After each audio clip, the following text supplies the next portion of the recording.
Hi, welcome to the Cult of Pedagogy. welcome to, welcome to the Cult of Pedagogy podcast. I'm Jennifer Gonzalez. This is episode 6. We are going to talk about challenging your advanced students, an online app that is going to help you organize your bookmarks, and how to deal with a coworker who is kind of a bully with your students. Let's go.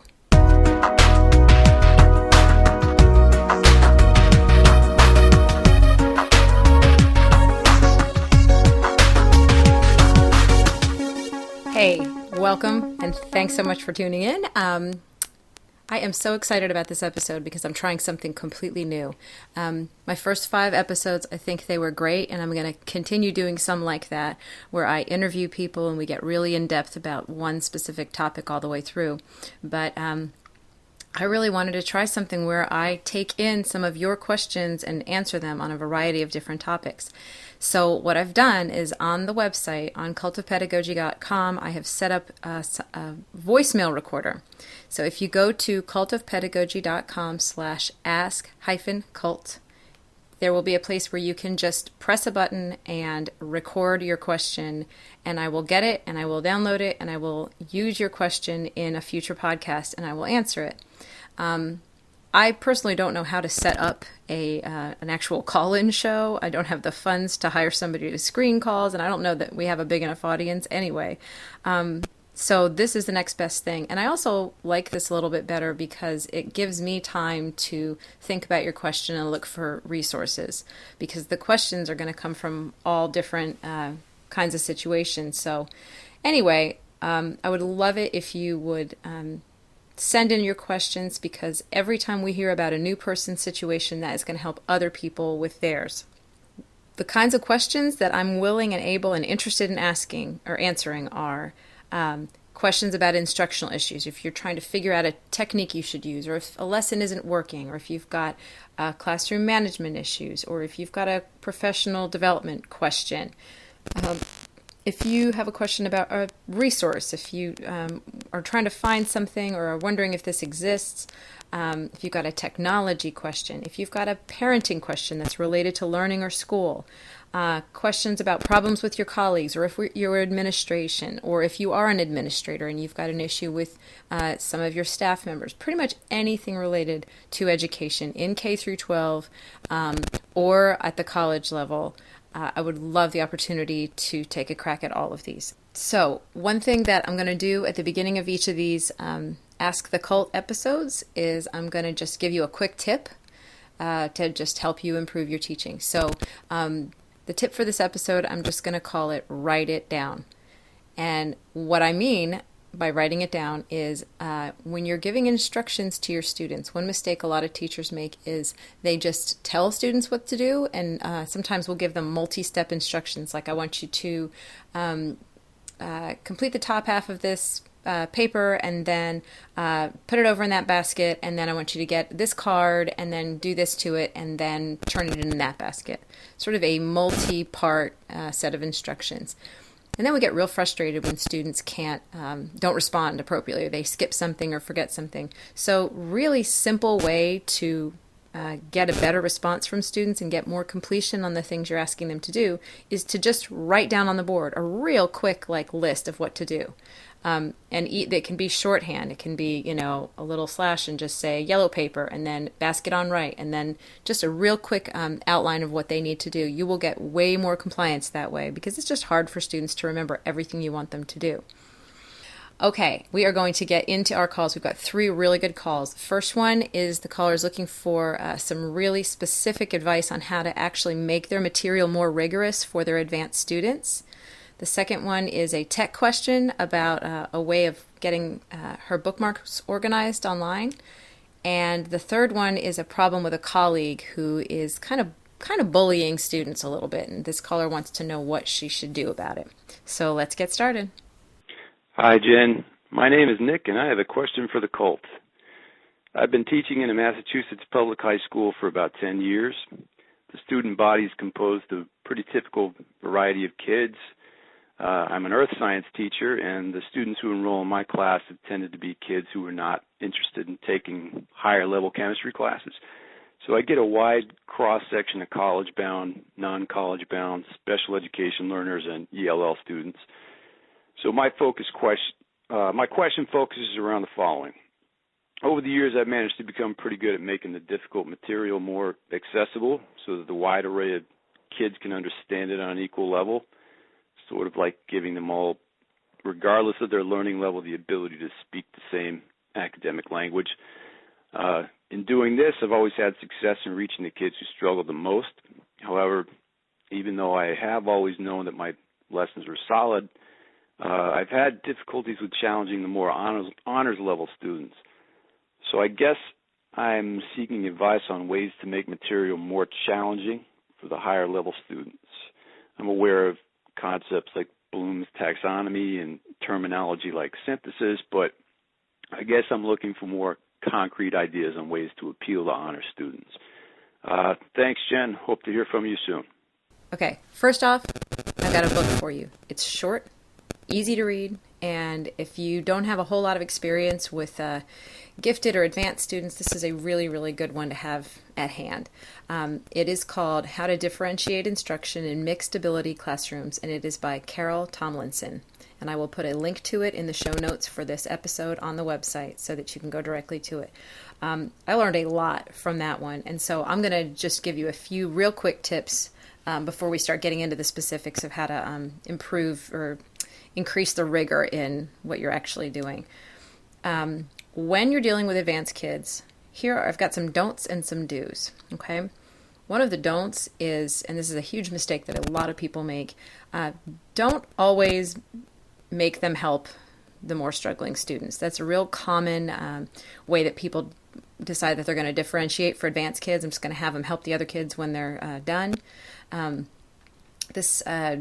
think it's okay to do it infrequently, but to make that your standard form of differentiation is a mistake. It doesn't really challenge them. It doesn't really give them the advanced work that they need. And so they talk about this a lot in the book, so I'm just going to give you that quick tip.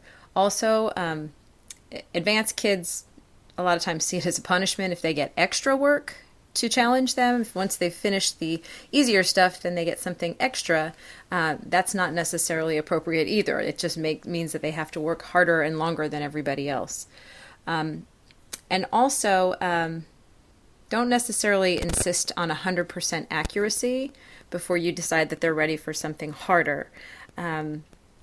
Sometimes if a kid is, sort of feeling unchallenged by the work that you're giving them, they may make some simple mistakes, just partly because they're not super engaged and, maybe they just don't so much care about the work that they're doing. But if you feel that you can only give them more challenging work if they've gotten 100% on everything, then that's also a mistake. So those are just some basic don'ts on dealing with gifted students. Here are some do's. Do allow your gifted or advanced students to work together. Sometimes I know when we break kids into groups, we try to sort of spread the wealth and have each group have mixed levels of ability. And there is a time and a place for that. But make sure that you're also giving your advanced students opportunities to work with each other, because then they're really going to make leaps and bounds with your content that they wouldn't be able to make if they're always carrying the weight of a group that has more mixed levels of ability. And then there are two other techniques, or if you have a group of kids who some are higher level and some are more average or lower level, that you can plan to give the more gifted kids or advanced kids harder work without having to give the harder work to everybody. Two different strategies. One is something called tiered assignments. It's TIERED. This would be where you would say in earth science, say you're doing something with maps.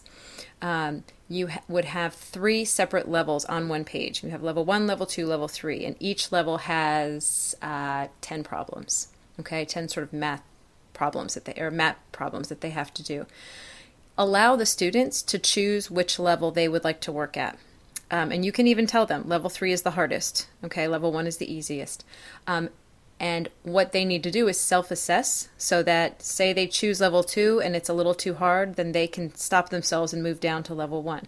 or say they are working at level 2 and it's still pretty easy, they can stop and move up to level 3. This gives each student the autonomy and the sort of metacognitive practice of deciding, or monitoring their own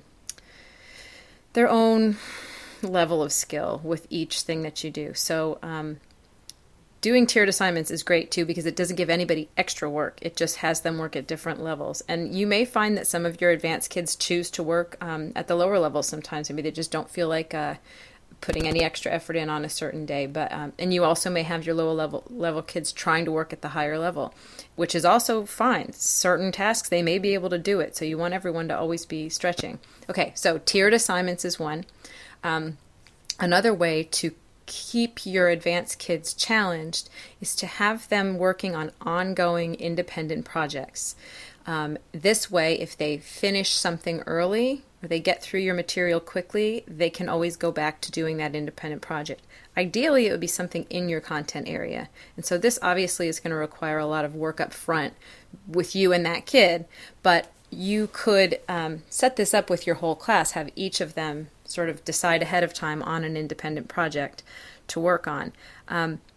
It doesn't necessarily have to be in your content area. I did just put up a post a few weeks ago about something called 20% time, which a lot of teachers are starting to do now, where they are allowing their students to devote 20% of class time on pursuing some other interest outside of the content area. And if you're an earth science teacher and your kid is, or your student is not really into earth science, but they can handle it, or they can get through it real quickly, I think it's perfectly fine to let them get the work done for the day and then let them use the last 20 minutes of class to continue working on their graphic novel that they're working on, or continue to do research on skateboarding techniques or whatever it is. You don't necessarily have to challenge them in your content area. I think most teachers probably would want to, though, but that is another option. Okay, so suppose you just have a whole class full of advanced kids and you just really want to figure out ways to push them harder. And you had mentioned that you're used to differentiating kind of down to make things a little bit simpler, but how do you actually ratchet up the level of challenge? Okay, you mentioned blooms, so let's talk about that. Not sure if you're aware, but they're actually, over the past, say, 10, 12 years or so, there is a new version of Bloom's called the Revised Bloom's Taxonomy, and I'm going to put a link to that on my website. But they slightly changed the language a little bit. One of the things they did was the last two levels, you mentioned synthesis, the last two levels now are evaluation, or evaluate and create. So those two levels of Bloom's are actually really, really great places to stretch your students and have them work with the material a little bit more. On the lower levels of Bloom's, you're basically, and you're aware of this, I'm sure, you're basically asking students to sort of spit back the information that you gave them.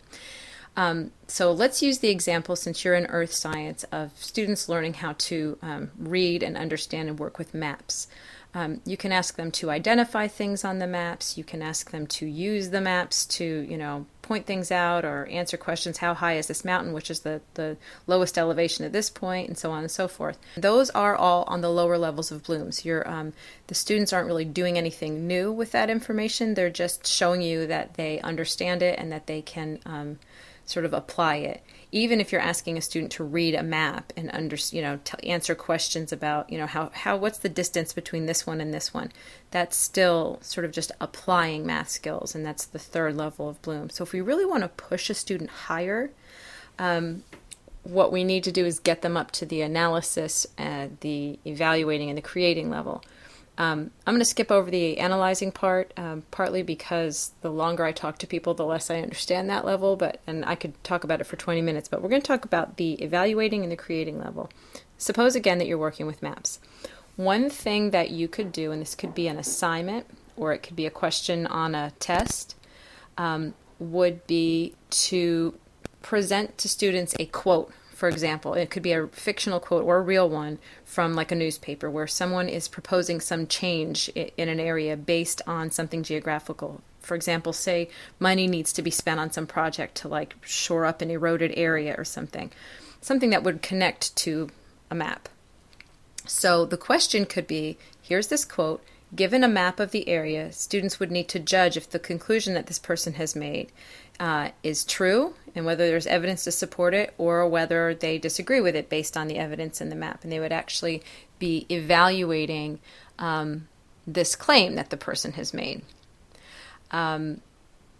Another, something on a creating level, and a lot of people would say that the student needs to create their own map, which kind of is on the creating level, but in a way it's still sort of just applying map making skills.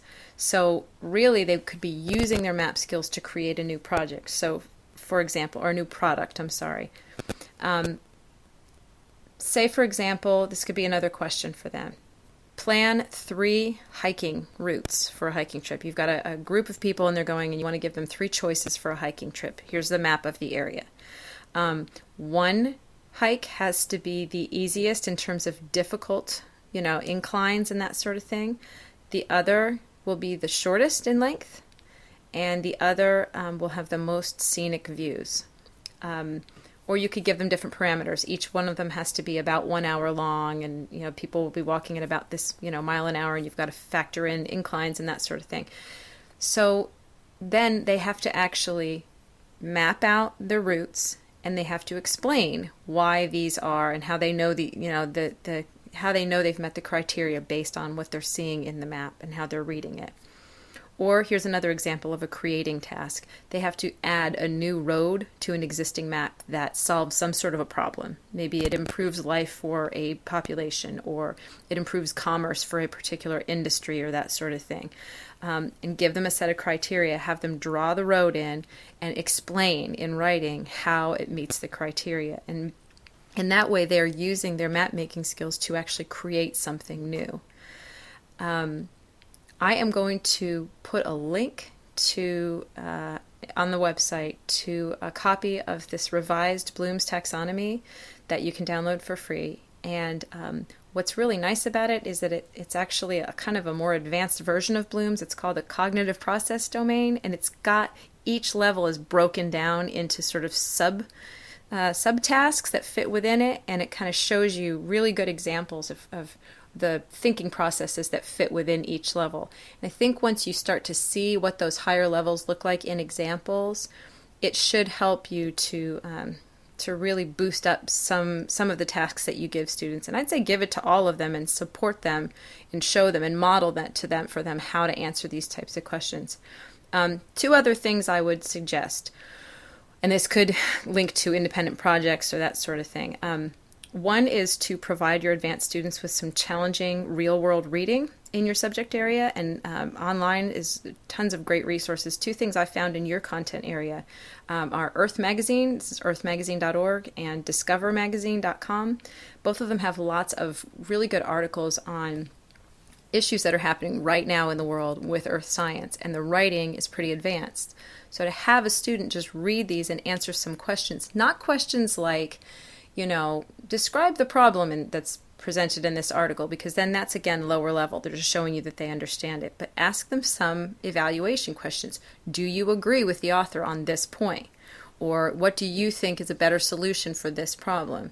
So really asking them to come up with some new thoughts on this. And again, looking at that taxonomy really will help.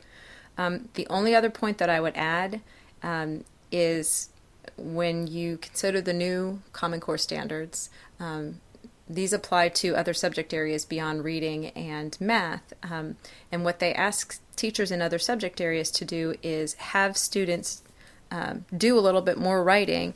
And one of the primary things we're asking other content area teachers to do, I say we because I'm a language arts teacher by trade, is have students support what they say in their writing by citing textual evidence. So this is a real easy thing you can do for students. Give them an article that you find online, ask them a few questions about the article, and ask them to support their claim with some textual evidence. Where in the article do you see evidence for this?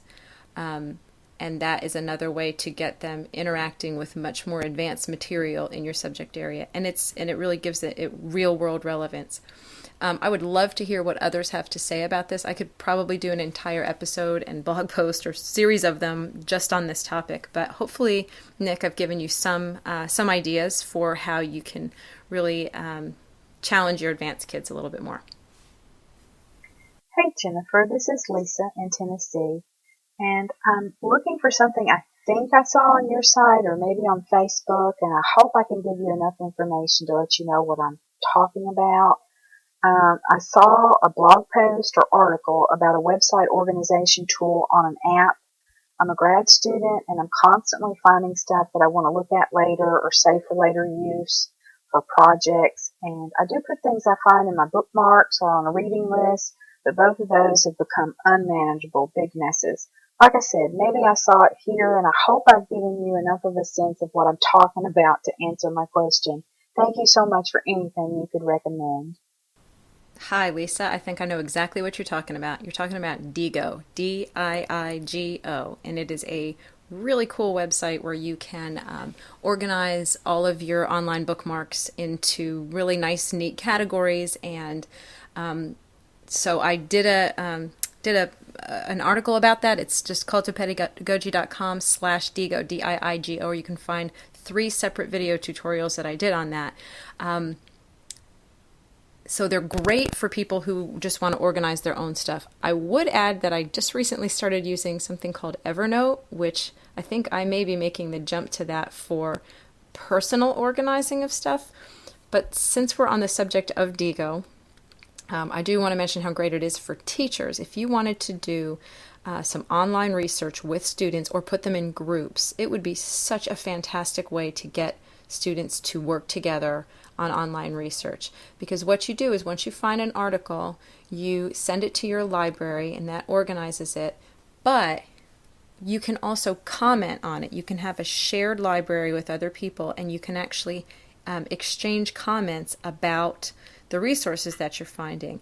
If I were a teacher now, I would assign students who were researching things together, I would actually give them points for the comments that they give each other on the Diigo, the links that are put in the Diigo library. Another thing that you can do with Diigo is you can annotate. So you can open up a web page and you can actually highlight sections of it with one of the tools that Diigo gives you.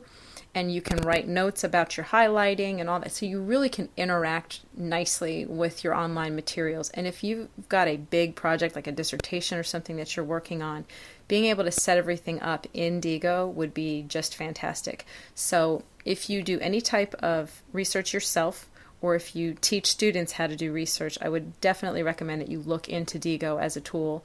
It's completely free, and for educators there are some special discounts, or not discounts, but free accounts so that you can actually manage classes with it. So go onto the site, look at the review that I did, and definitely check Diigo out. Hi. Okay, so I have a little situation at school, and I'm not really sure what to do about it. I've worked with a resource teacher for about a year, and I really enjoy working with this person. For our purposes today, I'd like to call this person Subject A. Subject A is a really hard worker, and everybody at school really likes working with Subject A. Recently, though, I've noticed some problems during the course of class with how Subject A deals with some student discipline issues. For example, if there's a student in class who's tapping their pencil on their desk, I might walk back to them and ask them politely to stop tapping their pencil. But Subject A might approach the kid and really draw attention to it, about how annoying the pencil tapping has become, and therefore the kid's face will turn red and the child might look like they're about to cry. So the whole class gets quiet, and I know that the kid is completely humiliated. I don't ever want a child to feel that way in class, and it's not the kind of culture that I want to have of mutual respect between students and teachers. So my question for you is, what can I do about the situation? How can I approach another professional whom I respect and discuss how they handle discipline in the classroom. Again, Subject A is a great teacher and is not someone you would want to offend. Any help that you can give me would be completely appreciated. Thank you. Hey, thanks for calling in with this problem. This is probably something that a lot of teachers deal with, and it's a really sticky one. So I've got a couple pieces of advice, and based on your current situation, you can decide which one of these would work the best for you. I have definitely had coworkers who treated the kids in a way that I really just felt uncomfortable with. And I really don't think I ever did anything about it, but to sort of think bad thoughts about them and probably said things to other coworkers about it and really didn't do anything to address the behavior. So the fact that you're thinking about taking steps to do something about it is great. Since this resource teacher comes into your room and does these things right in front of you with your own students, my first piece of advice is that you wait until the next time something happens, because I think it would be better to talk to this person about a specific incident as opposed to generalizing about their behavior over the long term. I think people get a lot less defensive if you're like, you kind of are always a little bit bullyish with the kids, and it's easy to say, no, I'm not. If you could say, today when you crumpled up Jose's paper and you threw it in the trash, I talk about that, and it'll be something that just happened, and so the teacher will remember it, you'll remember it. It's something concrete that you both can kind of talk about. So wait for a specific incident, and then when you talk about it, I would suggest that you describe what you observed, as opposed to using any judgmental language. So and describe the student's reaction that you observed, and do it in terms of the student and what you saw in the student. So when you crumpled Jose's paper today, you turned away from him, I don't think you saw the expression on his face, but he just looked so deflated and so embarrassed. And I noticed that for the rest of the period, he got real sullen and quiet and wasn't really participating as much. So in really objective, concrete terms, describe what you observed, as opposed to, I think you were being a real jerk or whatever. I think it could also soften this conversation if you choose to have a conversation with the teacher. It can help ahead of time to say something like, this is very awkward for me, I feel uncomfortable. You could also say to them, would you mind if I give you some feedback about something I noticed? Sometimes asking to be invited to share the feedback can help with some people, especially if this person is a fantastic, well-respected teacher. They're likely to have the kind of personality where they'd say, oh yeah, definitely, tell me. And I'd also start with compliments. It's the same way that you started when you called me, just telling me that this person is really great, everybody really likes them. Start with that same information with them, that you really enjoy working with them, and that the kids really seem to enjoy them, and then launch into the but. But I noticed something today that made me kind of uncomfortable. And use those I statements, talk about your feelings. It made me feel really uncomfortable. I didn't know what to do. I didn't know where to look. I felt really bad for Jose, and you don't even necessarily have to have any sort of a request or a call to action for them. You just say, I just wanted to let you know it made me feel uncomfortable, and let them take the ball. This person may get defensive. If they do, be ready for that and say, I'm sorry, I just wanted to share this with you. Or they may have a much more positive reaction. They might sort of admit that they do this sometimes and thank you for sharing it. I mean, this doesn't typically happen, but it can happen. If you're not comfortable talking to this person, I would carefully go to your administrator. But I would not go to your administrator if your administrator is a sort of retaliatory kind of person who's likely to create a big stink about this.